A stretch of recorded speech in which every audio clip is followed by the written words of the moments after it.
মামা আমি হবে একটা ভয়েস দিতেছি, এই ভয়েসটা মামা সবাইরে দিবি, কেউ যাতে বাদ না যায়। যত মানুষের লগে তোর অ্যাড আছে সবাইরে কবি এই ভয়েসটা যাতে সবাইরে পাঠায়।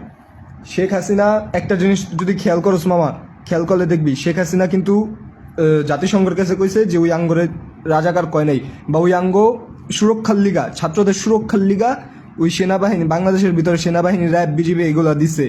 কিন্তু সাধারণ মানুষ তো জানে যে সেনাবাহিনী আর র্যাব এগুলো কি করতেছে, কেমনে যে মানুষ মারতেছে এরা ওরা জানে। কিন্তু হপায় দিনের বেলা হপায় মনে কর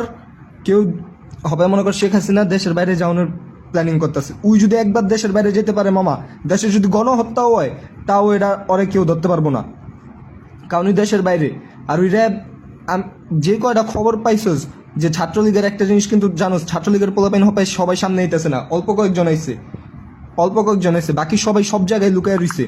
ওরা আজকে গণহত্যা চালাইব, শেখ হাসিনা দেশের বাইরে যাওয়ানোর লগে লগে গণহত্যা শুরু হইব।